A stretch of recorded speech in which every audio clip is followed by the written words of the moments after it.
I always thought love would be the anchor that kept me steady in life. That belief carried me through years of hard work, through sleepless nights and endless sacrifices. When I met Sophia, I truly believed I had finally found the person who made all of it worthwhile. She had that kind of smile that could pull the air out of a room, that voice that could make you forget the noise of the world. I was certain that she was the one who would walk beside me through every storm. But certainty is a dangerous thing. It was at her birthday dinner, a night that I had meticulously planned. I had rented out a private section of a restaurant, invited her closest friends, and made sure everything felt perfect. The candles were lit, the champagne was chilled, and her favorite music hummed softly in the background.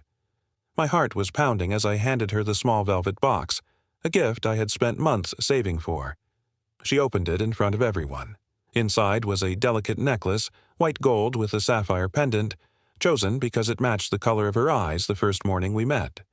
I had thought it was meaningful. I had thought it was perfect. But the room fell silent when she laughed. Not the laugh I knew, the gentle one that sounded like sunlight through glass, but a sharp, mocking laugh that cut through me like a blade.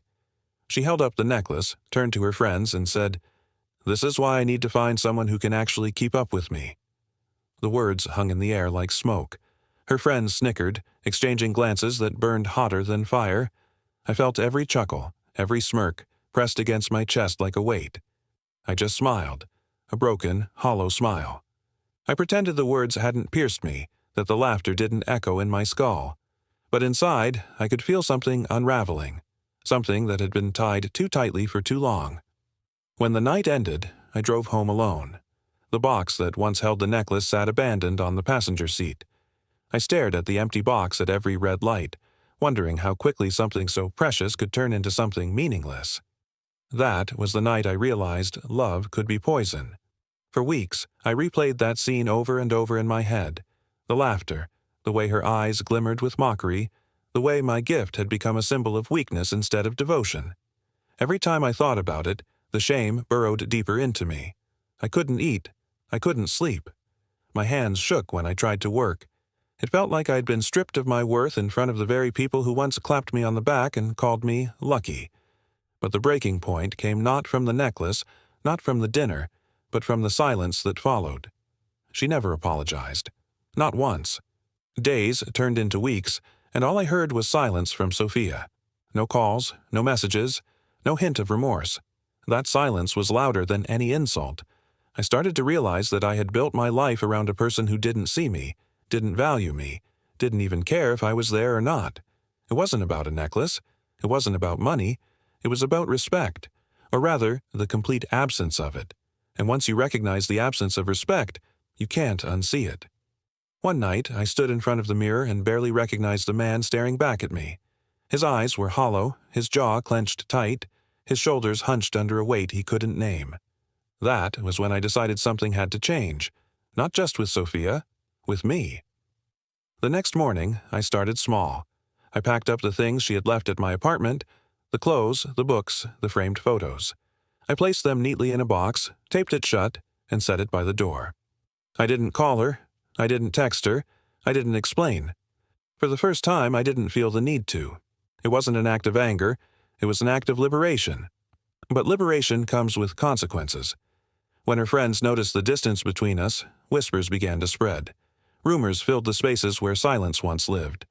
I heard my name spoken in half-truths at the coffee shop, at the gym, at gatherings where I thought I was welcome. He wasn't enough for her. He couldn't give her the life she wanted. Sophia outgrew him. Every word was a stone, piling on top of the others. But instead of crushing me, they began to build something else. A wall, a fortress, a shield I didn't know I had inside me. For the first time, I wasn't trying to prove them wrong. I wasn't trying to prove myself to anyone at all. I was simply walking away from a life that had never been mine to begin with. And that was just the beginning. The days that followed felt strange, like I had stepped out of a fog and into a world I hadn't noticed before.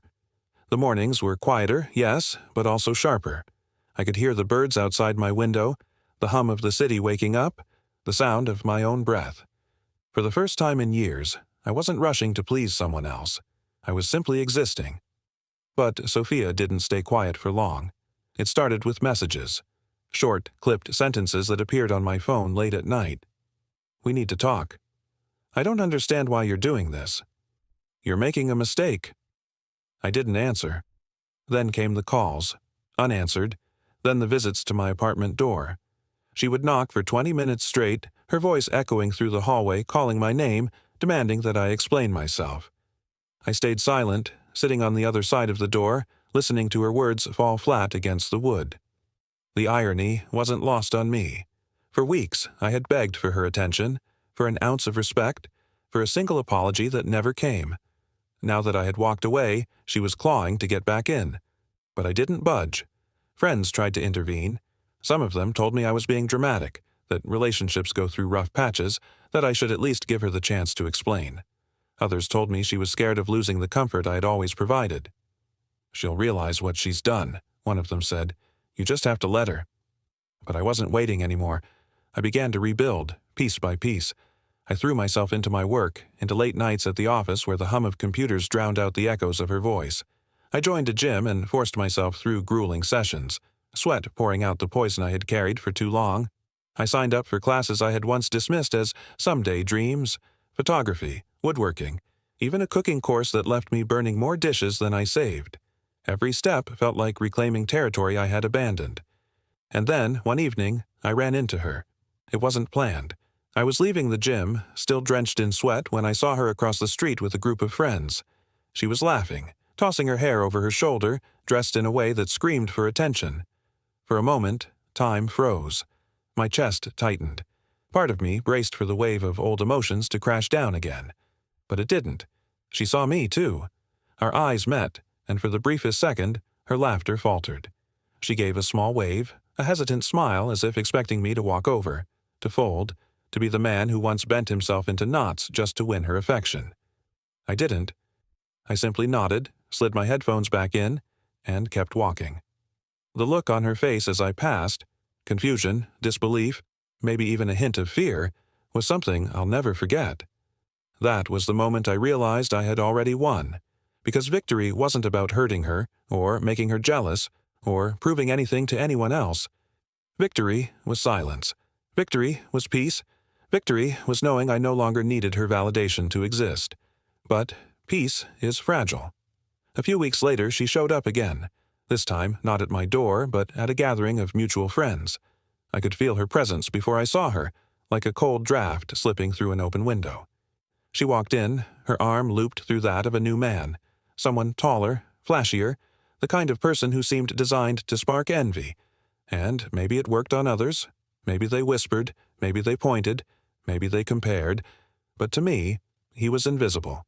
She was invisible. They were both just noise in a room where I no longer needed to stand out. Still, I won't lie. There was a sting. A part of me wondered if this was her way of punishing me, of showing me what I had supposedly lost. But as I sat there, listening to the chatter, I realized something vital. I hadn't lost anything. She had. She had lost the man who would have moved mountains for her, who would have sacrificed his peace for her comfort, who would have stood by her even in the ugliest storms. She had taken that man and mocked him until there was nothing left. And now, standing in that room, surrounded by people who once judged me, I realized they were beginning to see the truth too. Because strength isn't loud. It doesn't need to announce itself. It just exists. I smiled, not for her, not for them, but for myself, for the man I was becoming. And that night, when I walked home alone, there was no heaviness in my chest, no ache, just silence. Beautiful, unshakable silence. That silence became my companion, my teacher, my freedom. But freedom, like peace, is never final. Life has a way of testing the walls you build, of shaking the foundations you think are unbreakable. And I would soon learn that walking away was only the first battle. The war was just beginning. The war began quietly, the way most storms do, first with whispers, then with shadows, and finally with the full force of thunder. I started hearing things, not directly from Sophia, but through the delicate network of gossip that thrives in every social circle. At first, it was small. He's bitter. He's obsessed. He can't move on. I shrugged it off, thinking it was nothing more than the echoes of a bruised ego. But the whispers grew louder. Soon, people were coming up to me with carefully worded questions. Did you really throw her out with nothing? Is it true you threatened her? Why would you humiliate her like that? The more I heard, the clearer it became. Sophia wasn't just moving on, she was rewriting history. In her version, I wasn't the man who stood by her, who gave everything. I was the villain, the cold-hearted monster who abandoned her without cause, who crushed her spirit. And the worst part? Some people believed it. At first, I burned with anger. My hands shook, my chest tightened, and my mind filled with 100 ways to set the record straight. I wanted to shout the truth, to drag every memory into the light, to expose her cruelty for the world to see. But then I realized something important. The truth doesn't need to shout. So I stayed silent. And in that silence, I worked. Every insult, every rumor, every sideways glance became fuel. I woke up earlier, pushed harder, built more. My job became my battlefield, my progress the sword I carried into every fight. Slowly, the narrative began to shift, not because I corrected it, but because I outgrew it. People can only believe lies for so long before reality forces them to look again. Reality was on my side. Still, the tests kept coming. One evening, I was invited to a friend's wedding. It should have been a celebration, but fate had a cruel sense of humor. Sophia was there, and she wasn't alone. Her new boyfriend was glued to her side, his hand always on her waist, his lips always near her ear. They laughed loudly, danced wildly, and for the first time since I had walked away, I felt the sting of envy gnawing at me. For a moment, I questioned everything. Had I made the wrong choice? Had I given up something I could never replace? But then, as I stood there watching them, I noticed something no one else seemed to see. Her laughter was too sharp, too forced, too rehearsed. His smile didn't reach his eyes. Together, they looked less like lovers and more like actors, trapped in a performance neither of them truly believed in, and in that moment, the envy evaporated. Because I understood something. People who are truly happy don't need an audience. The realization was liberating. I walked out of that wedding before the cake was cut, the sound of their staged laughter trailing behind me. As I stepped into the night air, I felt lighter than I had in years. But Sophia wasn't done. She reached out again, this time with a message that caught me off guard. I miss what we had. I stared at those words for a long time. My thumb hovered over the screen, tempted by the old reflex to respond, to engage, to explain. But instead, I turned the phone off and placed it face down on the table. Because I finally understood the difference between missing someone and respecting them. She might have missed the comfort, the security, the devotion I once gave. But she had never respected me. And without respect, there is nothing worth saving. That night, I slept better than I had in years. The weeks that followed were transformative. I no longer thought of Sophia as the center of my story. She was just a chapter. A painful one, yes, but one that had pushed me into becoming someone stronger. I surrounded myself with people who valued me, who saw me not as a backup plan or a wallet or a stepping stone, but as a person worth standing beside. I traveled for the first time in years, booking a solo trip to a city I had always wanted to see. I wandered through streets I couldn't pronounce, ate food I couldn't name, and for once, I felt free. The world was bigger than her, bigger than the lies, bigger than the pain. But life has a way of circling back. One evening, months later, I received a call from an unknown number. I almost ignored it, but something compelled me to answer. On the other end, a shaky voice whispered my name. It was Sophia. Her voice was different. Gone was the sharpness, the arrogance, the mockery I had once known. What I heard instead was a fragile tone, shaky, almost unrecognizable. "Daniel," she said quietly, "I need to see you." For a long moment, I didn't answer. I stared at the phone in my hand, listening to the silence that followed her words. My chest tightened, not out of longing, but out of something else. Caution. Suspicion. "Why?" I finally asked. There was a pause. I could almost hear her struggling to find the right words. "Because I don't know where else to go." I should have hung up. I should have walked away from the echo of the person who had once torn me apart. But curiosity is a dangerous thing, and despite everything, I agreed to meet her. We chose a small cafe, far from the places we once shared. When she walked in, I almost didn't recognize her. She looked tired, her eyes hollow, her posture slumped. The radiant confidence she once carried like a weapon was gone. She sat across from me, fidgeting with her hands. For a while, neither of us spoke. Then, finally, she whispered, "I made a mistake." I said nothing. She continued, her words tumbling out in a rush. "I thought I was chasing something better. Someone better. But it was all fake. He used me, Daniel. He drained me, humiliated me. And when he was done, he left. I see it now. I see what I lost." Her eyes searched mine, desperate, pleading, as if waiting for me to break, to reach out, to offer her the safety she had once spit on. But I didn't. Instead, I leaned back, my expression calm, my voice steady. "You didn't lose me, Sophia. You threw me away." The truth struck harder than any insult could have. She flinched, her lips trembling, her hands tightening around the cup of untouched coffee in front of her. "I know," she whispered, "and I'll regret it for the rest of my life. But please, can we try again?" For a moment, the old memories surged. The warmth of her smile, the nights we spent talking until dawn, the way I once believed she was my forever. But those memories were shadows now, faint echoes of a man I no longer was. I shook my head slowly. "No, Sophia. I'm not the man you left behind, and I'm not the man who will save you now." Her eyes filled with tears. She tried to argue, tried to reach across the table, but I stood before she could. I placed a few bills on the counter for her drink and walked out. The air outside was cold, but it felt cleaner than it had in years. That night, I realized something vital. Closure doesn't come from someone else's apology. It doesn't come from their regret or their tears. Closure comes when you no longer need any of it. And I didn't. From that moment forward, I stopped looking back.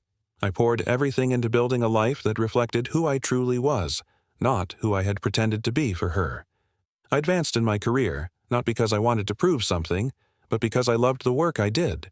I deepened my friendships, choosing quality over quantity, surrounding myself with people who lifted me rather than dragged me down. And slowly, something incredible began to happen. The same people who once whispered about me, who believed Sophia's lies, started to see the truth. Not because I told them, but because the evidence was undeniable. They saw me rise, they saw me grow, they saw me stand tall without bitterness. They saw a man reborn. Months passed, then a year. Sophia faded into the background, just another face in a crowded world. Occasionally, I would hear her name, see a glimpse of her on social media, hear rumors of her struggles, but they no longer stirred anything in me. Not anger, not sadness, not longing, nothing. She had become what she always was, a lesson. And that lesson reshaped my entire life, because in losing her, I had found myself. Time has a strange way of healing wounds you once thought would never close. What once felt like open scars on my heart slowly became nothing more than faint marks, reminders of battles I had fought and survived. I won't lie. There were nights when the silence was heavy, when the loneliness pressed in close, when I wondered if maybe I had been too harsh, too unforgiving. But then I would remind myself, forgiveness doesn't mean returning to the fire, it means walking away without carrying the flames with you. And I had walked away. 2 years later, I stood in a different place, not just physically, but emotionally, mentally, spiritually. I had built a life that was mine and mine alone. My career had flourished. I had traveled, met new people, embraced new experiences. I laughed more easily, trusted myself more deeply, and carried myself with a confidence I never had before. And then, unexpectedly, I met Elena. She wasn't like Sophia. There was no arrogance, no games, no mocking laughter that cut like glass. Elena was steady, kind, the kind of woman who listened when I spoke and respected me not for what I could give her, but for who I was. At first, I was cautious. The wounds of the past had made me wary of opening my heart again. But slowly, she showed me that love doesn't have to hurt, that affection doesn't need to be earned through sacrifice, that respect is the foundation, not the reward. With her, I learned what real partnership feels like. And as the months turned into years, I realized something profound. Sophia had been right about one thing. I did need to find someone who could keep up with me. But not in the way she meant. Not someone richer, louder, or flashier. I needed someone who matched my spirit, my values, my heart. That someone was Elena. Looking back now, I don't regret a single moment of what I went through. The betrayal, the humiliation, the heartbreak, It all shaped me into the man I am today. A man who no longer seeks validation from the wrong places. A man who knows his worth, who demands respect, who understands that walking away isn't weakness. It's strength. Sophia once thought she broke me. She thought she had stripped me of everything I had to give. But in truth, she gave me the greatest gift of all, the chance to rebuild myself stronger than I had ever been. So if there's one thing I've learned, it's this. Sometimes the people who hurt you the most are the ones who push you toward becoming who you were always meant to be. And that is the greatest victory of all.